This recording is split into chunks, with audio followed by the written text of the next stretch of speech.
오늘 하루는 어떻게 지냈나요? 안녕하세요. 저는 책 속에서 여행하는 아이디 구름여행입니다. 이 시간에 우리가 같이 여행할 글읽기는 책 제목 이토록 클래식이 끌리는 순간. 지은이, 최지환. 클래식을 온몸으로 느끼다. 고양이로 둔갑한 바로크의 호랑이. 비발디는 시 소네트를 쓴 다음 그 시의 모든 상황을 음악으로 표현하려고 한다. 사계는 음악을 어떻게 표현하면 시 구절이 머릿속에서 상세히 그려질까 고민하며 만든 다소 실험적인 음악이었다. 세상에 사계를 널리 알린 것은 이 무지치 악단의 음반이었다. 잘 다듬어진 종원처럼 아름다운 선율과 표현에 중점을 두었으나 바로크적 연주는 아니었다. 파비오 비온디와 에우로파 갈란테 악단의 연주가 등장하며 비로소 잃어버렸던 바로크의 청의적이고 실험적인 사계의 진짜 모습을 볼 수 있게 된다. 비발디의 사계는 우리나라에서 클래식 음악에 대한 설문조사를 할 때마다 항상 상위권에 랭크되는 곡이다. 2021년 KBS 클래식 FM이 조사한 한국인이 가장 좋아하는 클래식에서도 3위를 차지했다. 사계는 왜 이처럼 인기가 있는 것일까? 이 음악을 즐겨 들어서라기보다는 대중매체를 통해 자주 접한 친숙함이 만들어낸 결과가 아닐까. 사계는 계절이라는 특별한 소재를 갖고 있어서 계절이 바뀔 때마다 TV와 라디오 등에서 항상 접하게 된다. 오디오가 있는 집이면 가족 중 클래식을 듣는 사람이 딱히 없어도 사계의 레코드 한 장 정도는 갖고 있다. 이러한 친밀감으로 사람들 마음속에 자리 잡은 사계는 어느새 내가 잘 알고 내가 좋아하는 음악으로 등극하게 된다. 그러나 막상 주변을 보면 비발디 사계를 진짜 좋아하는 사람은 많지 않아 보인다. 그 이유는 특별한 임팩트나 감명이 없고 내용도 뻔해서 재미가 없기 때문이라고 생각한다. 현실은 왜 설문조사 결과가 다른 걸까? 먼저 사계를 잘 안다는 생각이 오히려 진지하게 접근하고 싶은 호기심과 의지를 가로막은 것 아닌가 싶다. 그런데 내가 생각하는 결정적 이유는 따로 있다. 사계가 너무 오랜 시간 이 무지치 악단의 연주를 통해 세상을 지배해왔다는 점이다. 이탈리아어로 음악가들이라는 뜻을 지닌 이 무지치는 1959년에 사계의 스테레오 음반을 출시한다. 놀랍게도 이 음반은 1000만 장이 넘게 판매되며 세계적으로 이 무지치와 비발디 사계의 선풍을 일으켰다. 1959년 녹음 음반의 판매 누계는 2,500만 장을 넘어섰으며 이무지치가 지금까지 제작 발매한 6장의 사계 음반 총 누적 판매량은 8천만 장 정도로 추정된다. 클래식 시장에서는 유례없는 판매 기록이다. 이후 사계하면 이무지치라는 인식이 바뀌게 되었다. 지금도 방송에서는 수많은 음반을 제쳐두고 발매된 지 60년이 넘은 이무지치 연주를 들려주고 있다. 실제로 사계 음반은 1000여 종이 넘게 발매되었으며 우리나라에도 200종 넘게 들어와 있다. 이무지치가 사계 음반을 판매했던 1950년에서 60년대는 낭만적 음악 해석이 보편화되던 시대였다. 감정을 배제하고 있는 그대로를 연주하는 내추럴한 바로크적 연주는 아니었다. 잘 정리정돈된 고정과 아름다운 서정의 낭만이 잘 어우러진 연주였다. 제2차 세계대전 후 유럽은 경제 복원에 힘쓰느라 1970년 전까지는 바로크적 연주에 대해서는 신경을 쓰지 못했다. 1980년대가 되어서야 제대로 된 시대 연주가 등장하기 시작한다. 크리스토퍼 호그우드의 지휘로 고음악 아카데미가 연주한 사계가 당시 대표적 시대 연주 음반이라 말할 수 있다. 이 음반의 출시 이후 시대 연주 단체가 녹음한 사계 음반들이 급격히 증가한다. CD 연주란 곡이 작곡되어 초연되었을 당시의 악기와 연주 방법, 악기 편성 등 모든 것을 그대로 재현해 옛 음악 본래의 순수성을 되살려 보려는 연주 방식이다. 원전 연주, 전격 연주라고 불리기도 한다. 그러나 전격 연주라는 표현은 당시 연주 방식만 옳고 현대 연주 방식은 잘못되었다 라는 의미로 오해될 소지가 있다는 의견에 따라 지금은 잘 쓰지 않는다. 지금은 시리 연주 또는 역사적 사실에 근거한 연주라는 표현을 주로 사용한다. 바로크는 르네상스의 질서, 균형, 조화보다는 우연과 자유분방함 그리고 기괴함 등을 반영해 기상천외한 효과를 만들어내려고 한 시대이다. 이러한 바로크 시대 정신과 비교해보면 서정적이면서 아름다운 낭만적 표현으로 가득한 이무지치 연주는 잘 기들여진 집고양이 같다. 안타깝게도 사람들은 이때까지 야생 호랑이 같이 거친 모습 그대로의 바로크적 연주를 한 번도 들어본 적이 없었기에 여전히 순하고 우아한 고양이가 사계의 참 모습이라 생각하게 된다. 사계는 원래 화성과 창의의 시도 12곡 중에서 봄, 여름, 가을, 겨울 즉 1번부터 4번까지의 곡들이 독립된 곡 제목이다. 원제 화성과 창의의 시도가 말하듯이 이 곡은 시 소네트를 쓴다. 그 시가 가진 모든 상황을 음악으로 표현하려는 시도 그 자체이다.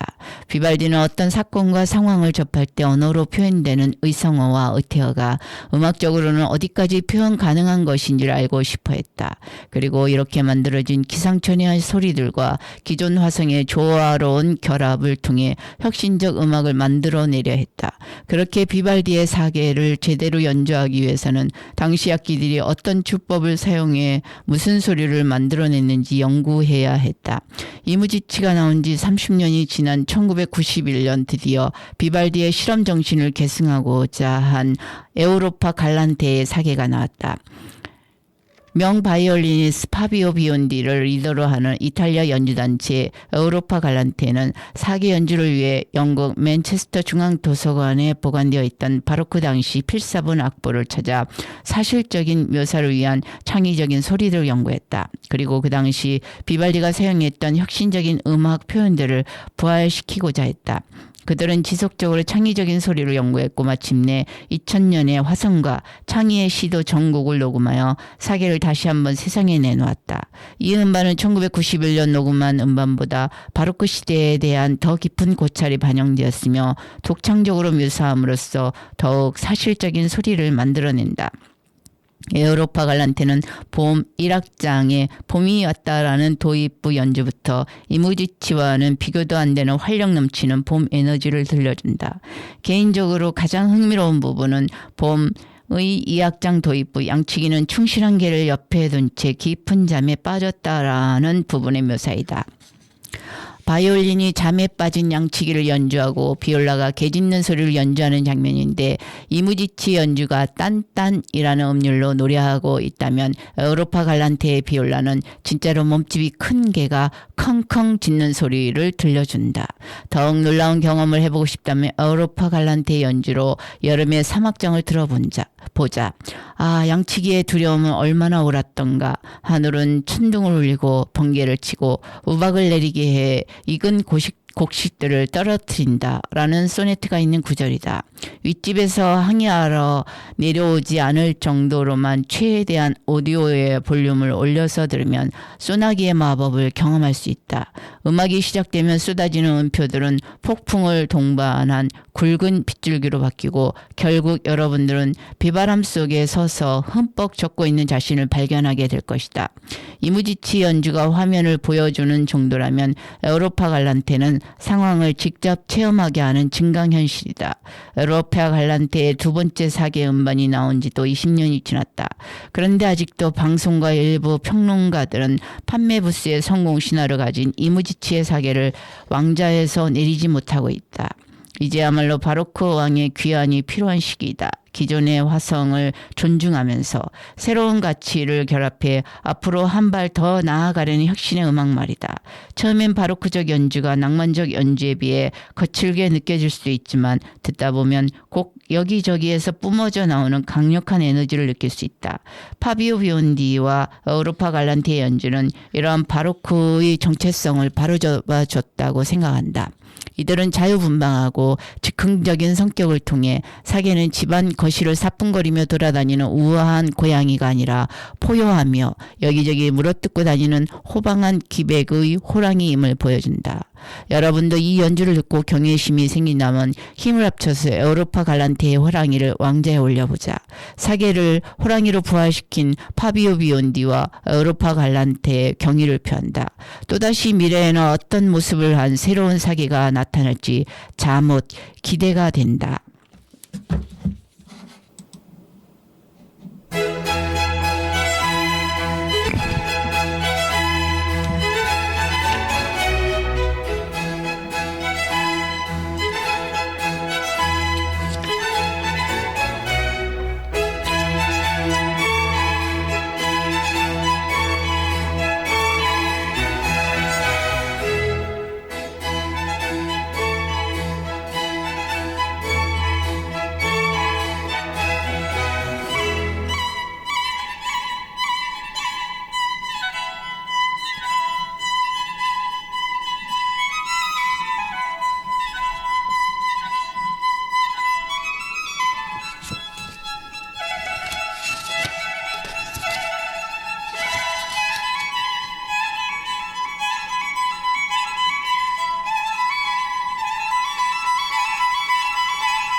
하늘의 별들 음악으로 태어나다. 바흐 평균율 클라비어 곡집.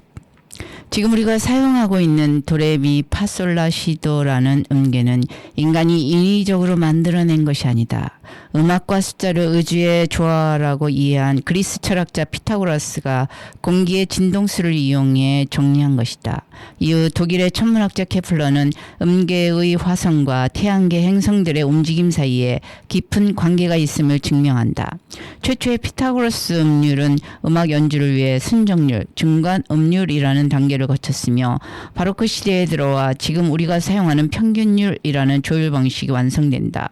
바흐의 평균율 클라비어 곡집은 장조, 단조를 합친 24개의 조성 전체를 사용한 48곡으로 이루어져 있다. 클라비어란 무엇일까? 클라비어는 바로크 당시 클라비고트, 챈발로, 피아노 등 건반 악기를 총칭하는 말이었다. 바흐는 평균율을 조율이 잘 된이라는 말로 표현했다. 경북 영양에는 다소 생소한 이름인 국제밤하늘 보호공원이 있다. 국제밤하늘협회는 생태환경이 우수하고 별들이 밝게 빛나는 환경을 가진 지역을 인공조명에서 보호하기 위해 공원으로 지정하고 있다. 2015년 10월 영양이 반딧불이 생태공원 일대가 아시아 최초로 선정되었다. 공원 안에 천문대가 있긴 하지만 주변 민가의 불빛이 거의 없어서 어디서나 육안으로도 영롱하게 빛나는 수많은 별들을 만날 수 있다. 그런 이유로 우리나라에서 별 구경하기 가장 좋은 곳을 꼽힌다고 한다. 도시 불빛으로 별을 잃어버린 현대인들에게 하늘에 가득 찬 별을 본다는 것은 새삼 새롭고 신기한 경험이자 설레이는 일이다. 그리스 신화에 나오는 수많은 별자리를 만든 고대 메소포타미아 양치기들은 하늘에 펼쳐진 별들의 모양과 그 움직임을 보고 계절과 시간을 알아내 먼 길을 이동했다. 그리스의 피타고라스는 천체의 원리와 체계를 숫자의 조화로 풀어내 사회의 질서를 부여하려 했다. 이처럼 음악을 우주 섭리의 한 부분으로 보고 이를 숫자화한 결과물이 음계이다. 한편 피타고라스가 대장장이들이 망치로 쇠를 두드리는 소리를 듣고 음계를 만들었다는 일화도 있다. 하지만 수에 대한 피타고라스의 인식의 범위와 깊이를 고려해 볼 때 이는 후대를 위해 재미삼아 만들어진 이야기로 보인다. 피타고라스는 음의 높낮이가 공기의 진동수에 의해 생긴다는 것을 알고 현의 길이를 조절해가며 현재 우리가 사용하는 음계를 확립시켰다. 두 음의 진동수가 3대 2의 관계인 5도를 완전한 음정이라 전제하고 이 진동수를 즉 5도 음정을 여러 번 올리거나 내리면서 그 음들 간의 비율값을 구해 크기 순으로 늘어놓은 것이 7음계 효시이며 12음률 체계의 시작이다. 피아노의 흰색 건반 도레미 파솔라시가 7음계이고 반음계인 검은색 건반 5개를 포함하면 12음계이다. 피타고라스가 발견한 12음계로 음악을 만들어 왔고 여전히 만들고 있다. 17세기에 이르러 피타고라스의 수로 정리한 음정들이 우주의 조화 중 한 부분이라는 놀라운 사실을 케플러가 증명한다. 그는 행성운동의 제2법칙인 면적 속도 일정의 법칙을 발견한다. 행성이 공전하면서 태양에 가장 근접할 때의 위치를 근일점, 가장 멀어질 때의 위치를 원일점이라고 한다. 그런데 행성이 태양 주위를 돌 때 근일점에서는 빠르게, 원일점에서는 느리게 돈다는 것을 알아냈다. 그래서 화성의 근일점과 원일점에서 같은 시간 공전하는 두 각도를 비율로 나타내 보니 3대 2로 5도 음정과 같고 토성의 경우에는 그 비율이 5대 4로 3도 음정과 같다는 것을 밝혀낸다. 우주와 우리가 사용하는 음계 사이에 이러한 관계가 존재하며 음악이 우주의 체계와 같다는 사실은 정말 신비로운 일이다. 피타고라스 음률은 그대로 사용되지 않고 실질적 음악 연주를 위해 순정률 그리고 가온 음률로 보정되었다. 그러다 바로크 시대에 이르러 여러 악기들의 합주 시 편리한 조옮김을 위해 지금 우리가 사용하고 있는 12개의 음을 평균에 등분한 평균율이 탄생한다. 자연 진동수로 결정된 순정률의 계보를 평생 진리로 알고 활동했던 당시 음악가들에게 음정을 낯선 평균율로 전환하는 문제는 그리 간단한 일이 아니었다. 이때 다소 진보적인 성향의 요한 제바스티안 바흐가 평균율 클라비어 곡집을 작곡해 세상에 내놓았다. 이 위대한 걸음으로 인해 향후 모든 음들이 평등한 관계 속에서 조바꿈을 할 수 있는 자유를 얻게 된다. 바흐의 평균율 클라비어 곡집은 12개의 모든 조성에 각각 장조, 단조로 구성된 24개의 프렐류드와 푸가로 작곡되었다. 바흐가 다분히 교육적 의도를 갖고 작곡했기 때문인지 이 곡을 어떻게 들으면 좋을지 잘 모르겠다는 분들이 많다. 나는 그런 분들에게 이렇게 권한다. 깜깜한 밤하늘에 가득 찬 별들이 제각기 빛나고 있는 모습을 상상하며 들어보시라고. 드넓은 밤하늘에 수놓은 별들은 시간의 흐름에 따라 흐르고 있다. 육안으로 볼 수 있는 제일 먼 별은 2000광년 떨어져 있고 은하는 무려 250만 광년이나 떨어져 있다. 현재 망원경으로 관측된 제일 먼 행성은 무려 129억 광년이나 떨어져 있다고 한다. 이렇듯 길고 긴 시간을 날아와서 지금 우리 눈앞에 펼쳐진 별들은 우리 스스로의 존재를 다시금 돌아보게 한다. 칼 세이건에서도 청백한 푸른 점이라는 책에서도 언급했듯이 별을 보며 우리는 존재의 미미함을 느낀다. 그리고 역설적이게도 그 미미함 때문에 우리는 다시금 삶이 아름답다는 것과 순간순간이 소중하다는 것을 깨닫는다. 실제 별들의 크기와 거리는 모두 다르겠지만 우리 눈에는 모두 다 아름답게 반짝이는 작은 별들이다. 조물주가 우주 공간이라는 캔버스에 수많은 별들을 조화롭게 뿌려놓았다면 바흐의 음악은 그것들을 오선지에 옮겨놓은 것과 같다. 평균율 클라비어 곡은 하프시코드, 피아노 등 모든 건반악기를 위한 곡으로 만들어졌다. 현대인들에게는 익숙치 않아 정돈이 덜 된 듯 들리는 하프시코드의 연주보다는 편안하고 따뜻한 느낌을 주는 피아노 연주를 추천한다. 별들의 반짝임을 느끼고 싶은 분들은 스비아토슬라프 리테르의 연주를 추천한다. 리테르의 피아노 소리는 마치 별빛처럼 우주의 먼 곳에서 온 듯 들린다. 경건하면서도 고귀함을 품은 그의 연주를 듣고 있다 보면 하늘에 꽉 차 있는 별들이 느껴진다. 그리고 그 셀 수 없는 별들을 보면 아름다움을 넘어 칸트가 느꼈던 숭고의 미가 다가온다. 보다 상상력을 자극하는 연주를 원한다면 로잘린 툴에게 연주를 권한다. 긴 말 필요 없이 그녀가 누르는 피아노 건반의 한음한음이 아름답다. 밤하늘의 별들과 그에 얽힌 사람들의 이야기가 따뜻하게 들려온다.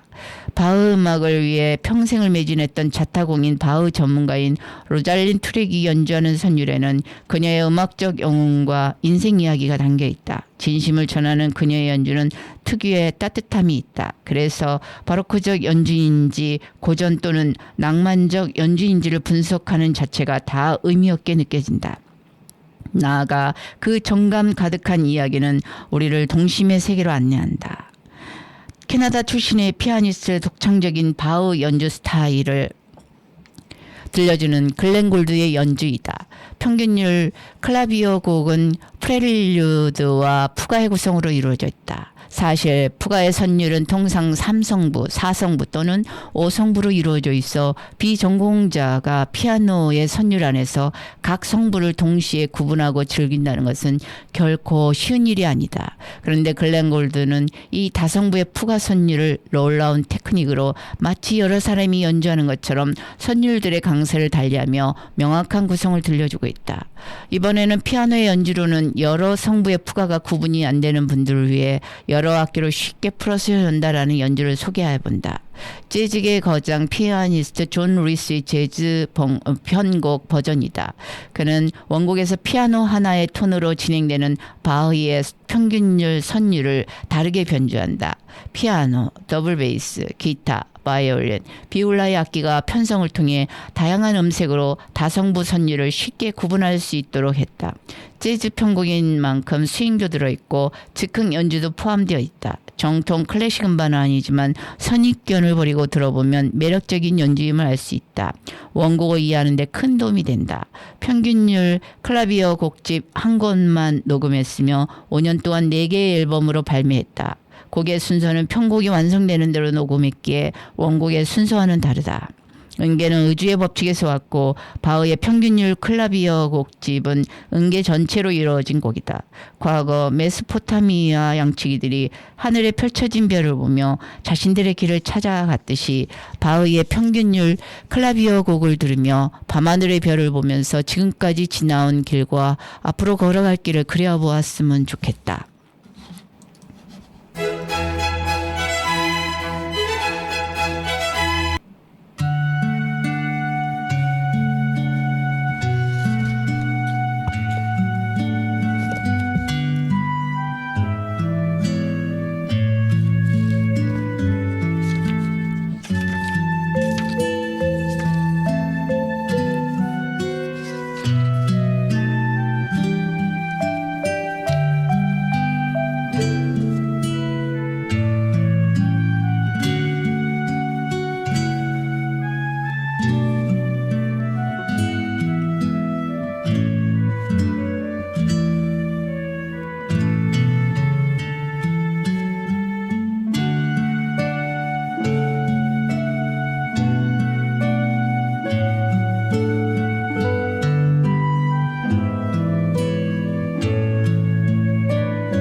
구부정한 하스킬이 빚어내는 마법의 소리, 모차르트 피아노.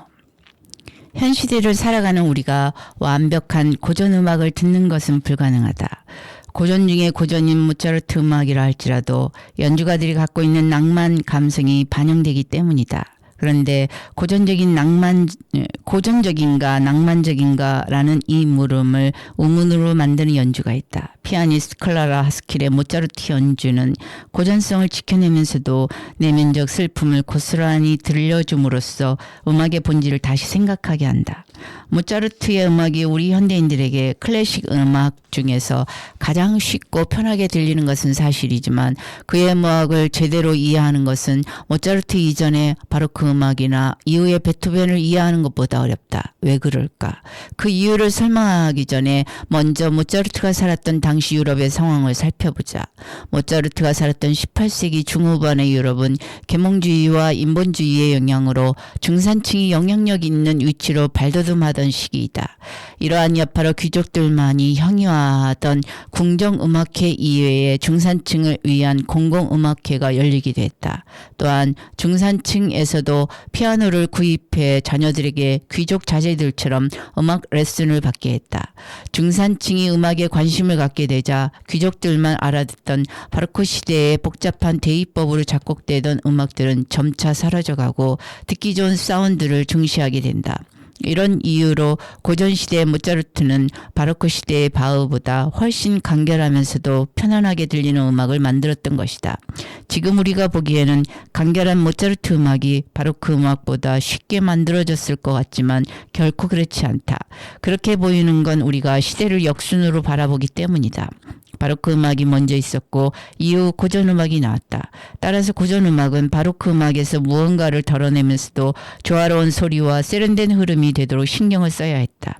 고전 시대의 다른 음악가들과 달리 모차르트는 이 모든 것들이 그의 머릿속에서 한 번에 정리되어 악보로 쏟아져 나왔다. 당시 사람들이 모차르트를 최고의 천재라 부르는 데는 이런 이유도 있다. 또한 모차르트의 피아노 협주곡들은 그가 얼마나 아름다운 선율을 만들 수 있었는지를 잘 보여준다.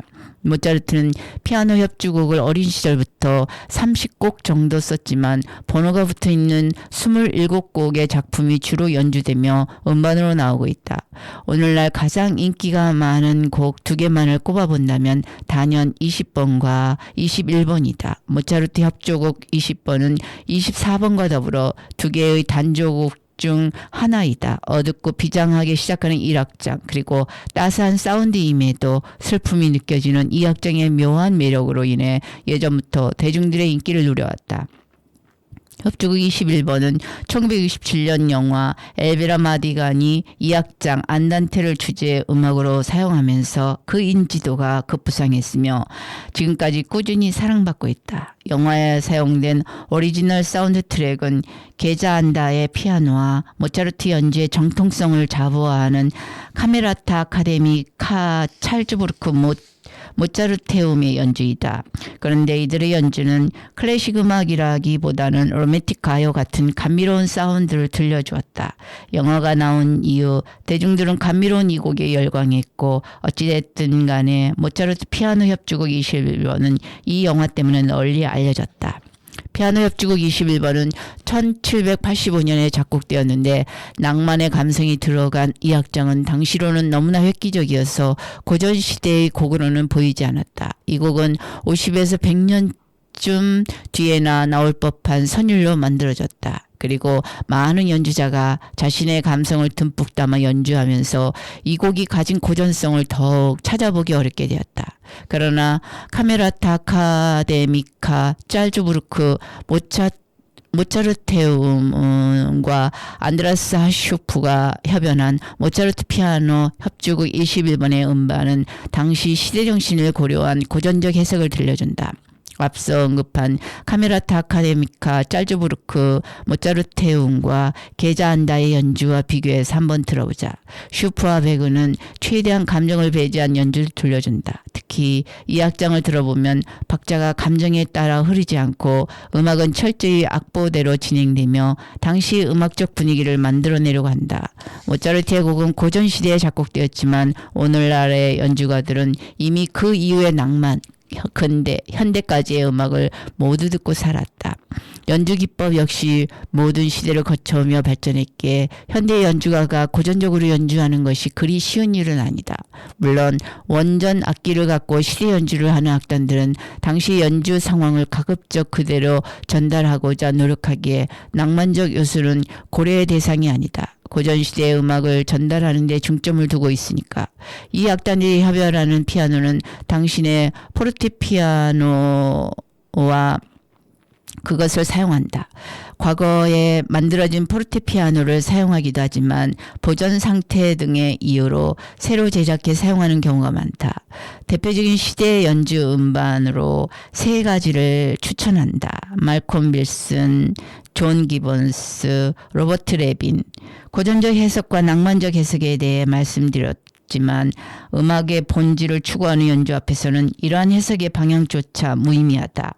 박자와 연주 스타일을 고전적 성향으로 진행하면서도 피아노의 음색 표현에서 낭만적인 감정 표현을 들려주는 고전과 낭만이 공존하는 연주들이 가능하기 때문이다.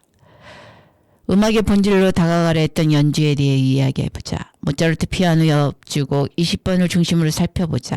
깨끗하고 정확한 연주를 하면서도 모차르트 특유의 슬픈 정서를 동시에 담아내는 모차르트 스페셜리스트로 불리우는 피아니스트들이 있다. 클라라 하스킬, 릴리 클라우스, 잉그리드 헤블러, 마리앙 조앙 피레스 등이 손꼽힌다. 공교롭게도 모두 여자 피아니스트들이다. 이들 중에 클라라 하스킬의 모차르트 연주는 가장 강력한 전설이다. 그녀의 연주에는 불행한 인생 이야기가 따라다니고 있다. 15살에 파리 음악원을 수석 졸업할 정도로 하스킬은 천재 피아니스트였으나 18살에 찾아온 병증인 세포경화증과 일생 동안 싸우며 살아야 했다. 세포경화증은 뼈와 근육이 붓거나 세포끼리 붙어버리는 불치의 병으로 그녀의 아름다운 외모는 노파의 그것이 되었고 몸은 꼽추로 변해갔다. 제2차 세계대전 중에는 유대인이라는 이유로 나치를 피해 남프랑스로 도주해 숨어 지내야 했다.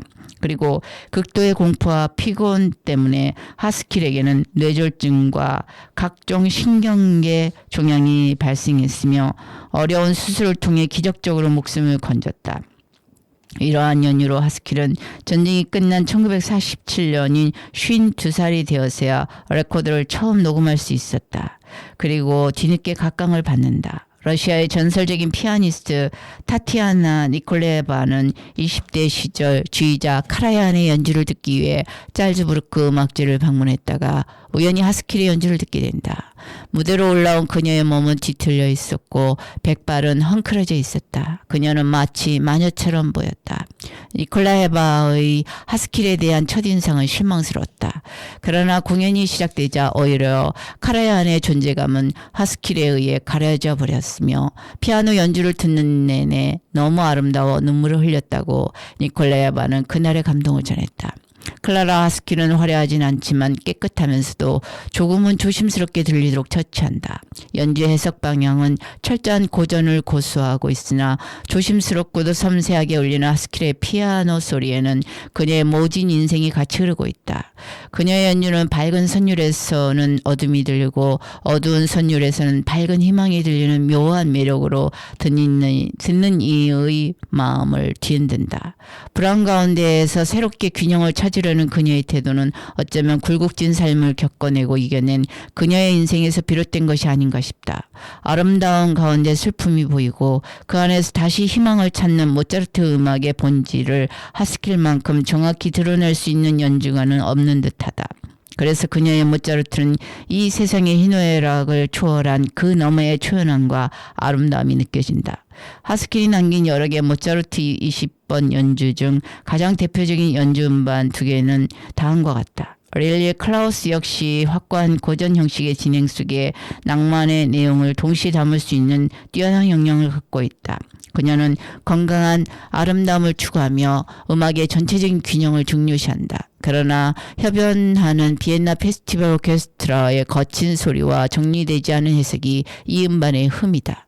어린 시절 짤즈부르크 모차르트의 음악원에서 피아노를 공부한 잉그리드 헤블러는 런던 심포니와 건강하면서도 우아하고 끊임없는 선율을 들려준다. 고상한 기품의 귀족적 분위기가 가득한 연주로 모차르트가 궁정에서 이렇게 연주하지 않았을까라는 상상을 하게 만든다.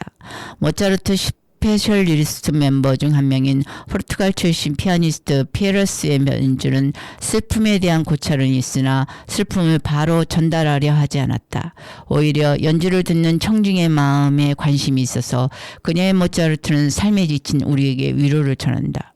2011년 9월 아바도가 이끄는 모차르트 오케스트라와의 실황 음반도 훌륭하지만 젊은 시절 로젠 챔버 오케스트라와 함께 연주한 연주도 상당히 매력적이다. 그리고 마리아 조앙 피레스에게는 모차르트 피아노 협주곡 20번과 얽힌 믿기 어려운 일화가 있다.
화방에서 만나는 교향곡, 베토벤 교향곡 6번 전원. 전원 교향곡은 베토벤이 악장마다 제목을 붙여놓아 곡을 들으면 쉽게 시각적 이미지가 떠오른다.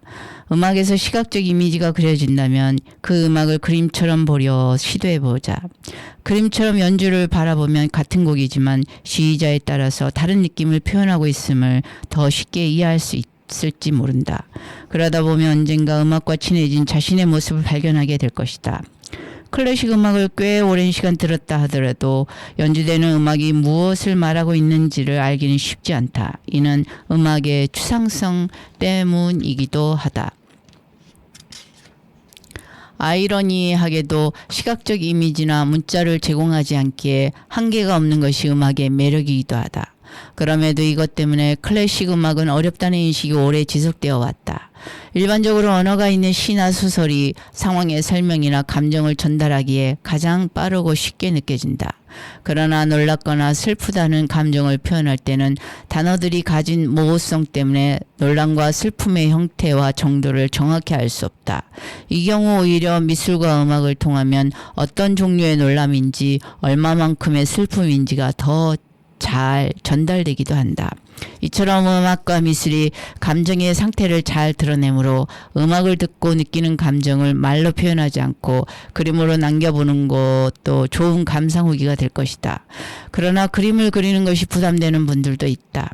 그래서 내가 학창시절 미술과 음악을 연결하며 놀았던 방법을 알려드리고자 한다. 여기서 소개하는 것은 연주를 바라보는 하나의 예심으로 한번 따라해보자. 하지만 꼭 미술이 아니어도 괜찮다. 각자 친숙한 방법으로 하면 된다. 음식, 와인, 커피 등 여러 종류의 표현을 통해 음악과 친해질 수 있다. 어린 시절 가장 많이 들었던 곡 중 하나가 베토벤의 전원 교향곡이다. 아버지가 일요일 아침마다 클래식을 크게 틀어놓으셨는데 그때 자주 들었던 곡이다. 베토벤은 이 교향곡에 직접 전원이라는 제목을 붙이고 각 악장마다 별도의 제목도 적어 놓았다. 본격적인 이야기를 하기 전에 이 교향곡 악장마다 붙여진 제목과 베토벤이 이 곡을 작곡하게 된 계기를 살펴보자. 그런 후 연주 비교에 대한 이야기를 이어간다. 베토벤의 교향곡 6번은 다른 교향곡들과는 다르게 기본 형태인 4악장으로 작곡하지 않고 5개 악장으로 구성하는 파격을 선보였다. 그리고 3악장, 4악장, 5악장은 중단하지 않고 연속적으로 연주하도록 했다. 전원교향곡 악장별 제목은 1악장 시골에 도착해서 유쾌한 기분이 깨어남, 2악장 시냇가의 정겨, 3악장 농부들의 즐거운 모임, 4악장 번개, 폭풍우, 5악장 양치기의 노래, 폭풍우 뒤 기쁘고 감사한 마음. 바로 전에 작곡된 교향곡 5번 운명처럼 무거운 내면의 세계를 다루던 베토벤이 자연을 대상으로 전원이라는 밝은 소재로 곡을 쓰게 된 배경은 무엇일까? 그가 평소 숲길 산책을 즐겼던 것도 이유 중 하나지만 1802년에 빈 근처의 시골 마을에 머물렀던 경험 때문이다. 베토벤은 32살이 되며 청각 이상이 심해졌다. 의사의 권유로 번잡한 도시 생활을 피해 빈 근처의 시골 마을 하일리겐슈타트에서 6개월 동안 요양을 했다. 당시 이 시골에 대한 인상이 좋았던 것 같다. 빈으로 돌아온 베토벤은 그 기억을 떠올리며 전원 교향곡에 대한 초기 구상을 해놓았다가 1808년 6월 하일리겐슈타트를 다시 방문해 곡을 완성시켰다. 이 악장에서 시냇물 소리와 새소리가 나오며 4악장에서는 천둥과 폭풍우 소리가 묘사되는 부분이 있기는 하지만 이 음악은 직접적인 전원의 묘사 목적이 아니다. 그보다는 베토벤이 생각하는 자연에 대한 사랑과 감사를 이야기하고 있다. 다시 본론으로 돌아가면 학창시절에 전원 교향곡을 들으며 어떻게 놀았는지 이야기하면서 연주자별 특성을 살펴보자. 나는 고등학생이 되고서 여러 음반으로 곡을 들어보며 지휘자마다 다르게 표현하고 있다는 사실을 깨달았다. 그때는 지휘자들의 연주 철학이나 곡을 바라보는 관점까지는 알 수 없었지만 그들의 연주 차이를 나름대로 구분하고 싶어졌다. 그리고 그것을 이미지나 그림으로 볼 수 있겠다는 생각이 들었다. 미대 진학을 준비하던 친구와 함께 미술 도구에 따라 달라지는 회화의 종류들을 살펴보았다. 그런 뒤 음반들을 들어보며 연주가별 특징을 미술의 형태로 찾아보려고 시도했다. 그러나 미술의 특성과 음악 연주의 특징을 연결해 보는 것에 정해진 답이 있을 수 없었다. 그러니 편안한 마음으로 음악을 들으면서 논다는 생각으로 연주와 미술을 연결하면 된다. 처음부터 전 악장을 듣고서 음반을 비교하는 것은 쉬운 일이 아니므로 1악장 정도를 들으며 그 특징들을 비교해보자. 내가 바라본 시선을 말씀드리면 토스카니니의 연주는 반듯하고 역동성이 있다. 모노로 녹음되어 색채는 보이지 않으나 리듬에서 강약이 명확하게 들리는 연주이다. 그래서 그의 연주는 목탄이나 연필로 그린 태생처럼 보인다. 토스카니니는 이탈리아 출신으로 무솔리니의 박해를 피해 미국으로 건너와서 1928년부터는 뉴욕 필하모닉에서 8년간 상임 지휘자로 활동했다. 이후 MBC 방송국에서는 거장 토스카니니를 위해 MBC 관현악단을 만들어 주었으며 그는 87살의 나이로 은퇴할 때까지 이 오케스트라를 17년간 지휘한다. 토스카니니는 나는 악보에 적혀 있는 것을 그대로 소리로 옮기고 있다라고 말하며 어느 지휘자보다 악보에 충실한 연주를 추구한다. 루바토를 사용하지 않고 강한 악센트를 구사하며 다이내믹한 음악을 만들어내는 성향으로 다른 지휘자들의 연주에 비해 다분히 직선적으로 들리는 면이 있다. 브루노 발터의 전원 교향곡은 오랫동안 최고의 연주로 알려져 있다. 발터의 연주는 그림이라기보다는 창문 밖의 자연이다. 발터의 선율은 매우 감각적이다. 액자와 같은 창문을 열면 풀과 나뭇잎들을 흔들던 바람이 삽시간에 들이닥치고 우리를 전원의 깊은 숲속으로 데리고 간다. 연주 하나하나의 디테일한 표현이 뛰어나며 그로 인해 선율에서는 전원의 생기가 느껴지는 듯하다. 발터는 유대인으로 나치의 탄압을 피해 1939년 미국으로 귀화했고 말년에 발터를 위해 만들어진 콜롬비아 심포니 오케스트라와 좋은 음반을 많이 남겼다. 그러나 베를린 태생인 그의 음악적 토양은 독일과 오스트리아에서 다져졌다. 그는 말러의 제자였던 만큼 말러 교향곡에서 극강의 실력을 보여주며 베토벤 교향곡 6번 전원과 모차르트 교향곡에서 강세를 보인다. 프랑스주의자 클로당스의 지휘로 인해 베를린 필하모닉의 사운드는 자연스럽고 편안하며 순화된 느낌으로 변화한다. 기품 있고 고운 색채의 사운드로 아름답고 화사한 파스텔화가 떠오른다. 클로당스는 벨기에 태생이지만 27살부터 프랑스와 여러 오케스트라들의 상임 지휘자를 맡았으며 비제와 라벨 등 프랑스 음악의 특유의 낭만과 개성을 보여주며 명실상부한 프랑스 지휘자가 되었다. 일반적으로 프랑스 지휘자와 독일 교향곡과 궁합은 그다지 좋지 않다. 그러나 클로탕스와 베를린 필하모닉은 베토벤 교향곡 전곡을 녹음했으며 그중 교향곡 6번 전원은 명연주로 정평이 나 있다.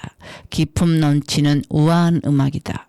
슈미트 이세르 슈데트와 빈 필하모닉의 연주는 명암의 격차가 크고 콘트라스트가 강하게 느껴진다. 이러한 강렬한 명암 대비 때문에 이 연주는 고전인 르네상스 유화를 떠오르게 한다. 한스 슈미트 이세르 슈데트는 베를린 태생의 독일 지휘자로 북독일 방송교향악단에서 26년간 상임 지휘자로 활동했다. 빈 필하모닉과 함께한 베토벤 교향곡 전집은 빈 궁정의 연주처럼 단정하면서도 견고한 고전의 바탕에 온화하고 격조가 넘친다. 카렐뱀과 빈 필하모닉은 따뜻한 수정미를 갖진 전원 교향곡을 들려준다. 선은 부드러우며 색이 밝고 풍성해서 유화처럼 보인다. 카렐뱀은 오스트리아 태생의 주의자로 한때는 같은 오스트리아 태생의 카라얀과 라이벌 구도를 형성하기도 했다. 상당 기간 빈 국립 오페라단의 음악 총감독으로 재직했다. 그리고 빈 필하모닉으로부터 종신 명예 지휘자 칭호를 받는 등 상임을 두지 않는 빈 필하모닉의 실질적인 상임 지휘자 역할을 했다. 빈 필하모닉과 녹음한 베토벤, 브람스 교향곡 전집은 전설의 명반으로 남아있다. 그의 규범적인 연주는 다소 딱딱하게 들린다는 평가를 받기도 했으나 베토벤 전원 교향곡에서는 빈 필의 특성을 잘 살려 풍성하면서도 온화한 사운드를 들려준다. 모차르트 교향곡 전곡 역시 소문난 명음반이다. 카라얀의 연주는 음악에 감정을 싣기보다는 화사한 선율을 만들어 아름다운 소리를 전달하려 한다. 그래서 그림보다는 사진 작품처럼 느껴진다.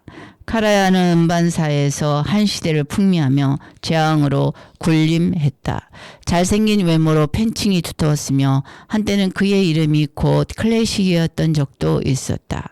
카라얀은 베를린 필하모닉의 상임 지휘자로 1956년부터 1989년까지 무려 34년간 장기 집권했고 죽음으로 그 권좌를 내려놓았다. 카라얀의 레퍼토리는 바로크 음악부터 현대 음악까지 광범위했으나 다작을 했기에 연주의 퀄리티는 들쭉날쭉하다. 베토벤의 교향곡 전집을 총 4회 녹음할 정도로 음반 시장에서 그의 인기는 실로 대단했다. 곤터발트와 북독일 방송교향악단의 연주는 카라얀 연주보다 더 선명한 화질과 색채를 구사하는 연주이다. 여러 각도의 앵글로 음악을 비추고 있어 마치 해상도 높은 디지털 영상을 보는 것과 같은 재미를 준다. 곤터발트는 독일 태생의 지휘자로 독일계 고전파와 낭만파 음악을 뛰어나게 해석해 독일 과정의 자리 중 하나를 꿰찼다. 그의 베토벤, 슈베르트, 브람스, 브루크너 교향곡 녹음은 클래식 음악사의 커다란 자산으로 남았다. 체리비다케가 지휘하는 미넨 필하모닉 연주는 새벽 공기처럼 고요하고 부드럽게 시작한다. 여유가 넘치는 선율들은 우리를 안식의 세계로 데리고 간다. 동양적 정서가 보이는 연주로 유려한 먹선의 아름다운 번짐이 보이며 여백이 넘치는 수묵 담채화를 보는 듯하다. 루마니아 출신의 첼리비다케는 젊은 나이에 독일로 유학하고 온 후 프루트팽글러가 제2차 세계대전 후 나치 전범 재판으로 자격정지를 받았을 때 베를린 필하모닉을 맡으며 명성을 얻었다. 일찌감치 독일 국적을 취득했고 독일계 지휘자로 분류된다. 연주 음반 녹음을 상당히 싫어해서 생전에 발매한 음반은 거의 없었으나 그가 죽고 나서 상속인들의 승인 아래 녹화된 공연 실황들이 음반으로 발매되었다. 첼리비다케는 선불교 신자였는데 연주에 있어서도 사물을 객관적으로 인식해 본질을 표현하려고 했다. 그래서 그의 음악은 갈등을 증폭시키기보다는 관조적인 성격을 띠고 있다.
제목 이토록 클래식이 끌리는 순간 지은이 최지한. 오늘 글읽기 여행은 어땠나요? 다른 날에 또 다른 그룹 여행을 기대하며 이제 몽글몽글 뭉게 구르면서 내려오겠습니다. 저는 북캐릭터 그룹 여행이었습니다.